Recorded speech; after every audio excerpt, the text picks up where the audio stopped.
You've come up with a number of ways of specifically designing business to align with each individual's blueprints or directions, from CRM to creative contact. Share a little bit about how you came up with that in the first place. The only experience I have is mine, right? And Mhm. I've worked with thousands of people, and I hear what they say and I see what they do, and it's almost never in alignment. And Mhm. it has to be in alignment. So we've come up with the lifestyle blueprint, the Mhm. style of life. This is what I'm building. This is my life. This is what I want to see in life sooner than later. Mhm. And then so for me, it was I need the money and time. And so I need to do things that give me both money and time. All right. So money, time, enjoyment. So here's how I look at these things. So there's money, time, and enjoyment.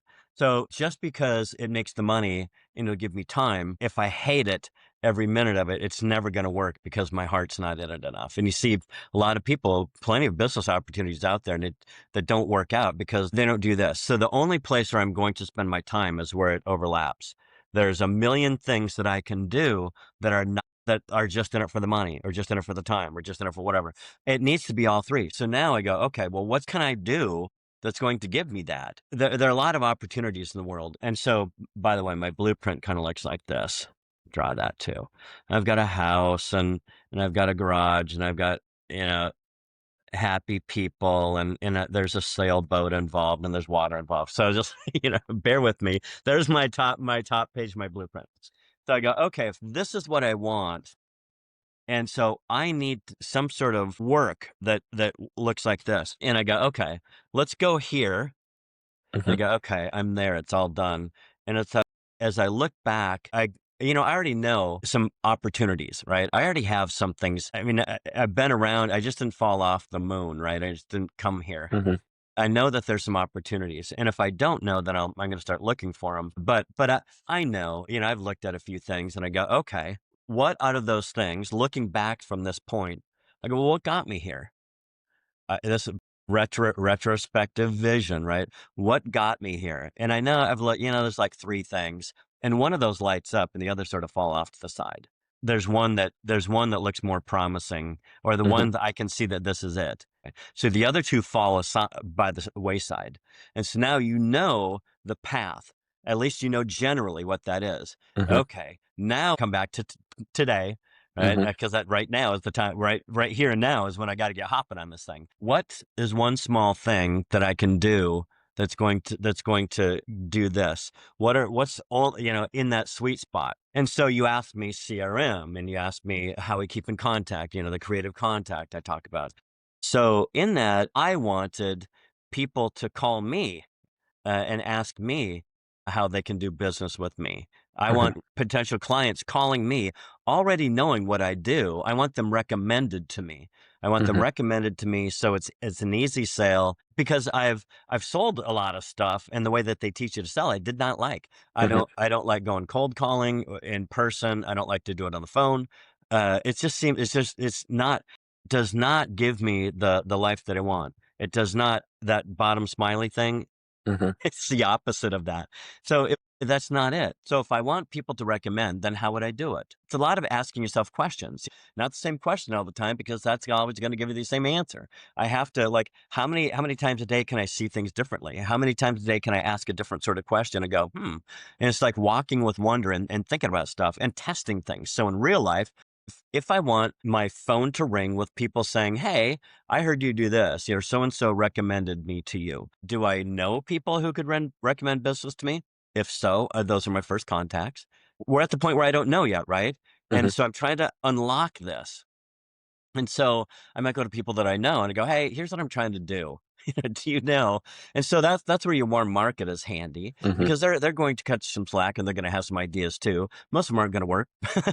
because they don't understand the what you're just doing. Like for example, my dad. So I went to my dad and said, hey, dad, because I know my dad does not buy what I sell. He's never going to buy it. He would have never bought it in the past. Not going to buy it now. He's not going to buy it in the future. He's not a potential client. But he knows a lot of people in the specific business I'm referring to. It's credit card processing. So my target are businesses that accept credit cards. Those are the ones I want to go to. I want to go to people who already accept them, and I want them to switch to me. So I'll go to my dad and go, "Hey, Dad, this is what I'm doing." And he's, "Oh, 'cause he likes me. I'm his son. He wants me to prosper." Hmm. And I go, "Hey, you've got buddies who own businesses, don't you? Now notice how I'm doing this, right? I'm breaking this up, but this is exactly how I do it. You've got buddies who own businesses, don't you? Yeah, yeah, I've got them. Jim, Bob. Yeah." He starts rattling off. I go, "Okay." So those buddies who own businesses, do some of them accept cards at their business? Oh yeah, the lodge, the gas station, the da da da, the pizza place, the 17 liquor stores, all this stuff. And give you a little insight. Uh, and go, well, do you think those guys that have businesses that accept cards, do you think they give me a listen? Oh yeah, they give me a listen, or they give you a listen. And I go, hey, could you just let them know that I'll give them a jingle, or have them give me a jingle? Oh yeah, yeah, yeah. So that's what happened. And so now the little town that my dad used to live in, you literally, besides the Senate, is a little town. But there are a handful of you go in, and there's a bar, restaurant when you come into town. There's a grocery store. We don't have they have a new dollar store. We don't have that. But there's a pizza restaurant. There's a liquor store. There's a place that does make stuff with chainsaws. There's did I say the grocery store, gas station? And then around there's lodges, like, places that are open in the summertime where you can rent cabins, gas station out there. So I would have never had these people. Never, never, how would they ever even known about me? They wouldn't have, and they wouldn't not have answered advertising. They see a gajillion advertisements every day. Hmm. And they don't respond to those. They're not going to respond to the one that I paid for either. But we got all of those because I'm my dad's son. We also created a program we called the Give Back. So anytime a merchant uses us, part of the fee that you already pay can go to a nonprofit. Who would you choose? And then they go, oh, I'd give to whatever, the Starving Wolves of Northern Minnesota, nonprofit. I go, okay. So at the end, then I go, hey, who else do you know that would be interested in supporting the Starving Wolves of Northern Minnesota like you did? And so now I'm not asking for, hey, who else do you know like Hmm. who needs credit card processing? They don't know. They have no idea, but they do know people. And so it's a different psychology, totally Hmm. different psychology. It's not about credit card processing, about saving the starving wolves. And Hmm. so they go, oh, you know what? You should, we've got a whole club, around. We meet, and 2 out of 3 of these people own businesses. And uh and they go, well, here, you want me to give you a list? Yeah. And I go, how many are in the group? And it's like, 43. So now I've got 43 people to call. It didn't take much time. My dad was the warm market, because most people go, well, I don't know anybody. Well, neither did I. I didn't know anybody, but I knew my dad, and he knew people. And those people, then you create a different psychology sort of referral program. And now I've already got a bunch. And then Hmm. and then what happens is, when you're talking to somebody about the Starving Wolves of Northern Minnesota Club, they go, "Do we have to give to that?" Go, "No, you thinking about somebody else?" "Yeah, I'm part of Rotary." And then now you're off into Rotary, and then the Rotary goes, "Well, you know what? Want to? Can I give to start my whatever organization?" Now you're onto that, and so that's the way to start. The other way, or another way, is you go, well, who has the same clients that I'm looking for? Somebody that's in a business that also provides some sort of service to a business that accepts credit cards.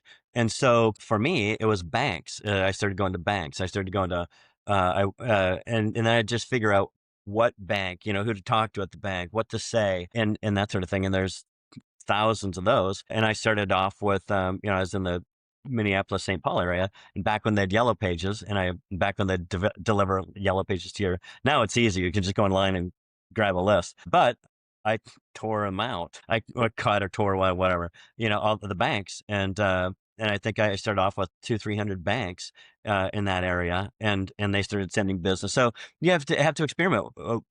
Again, who at the bank to talk to, what to say. You've got to understand what their motivation is.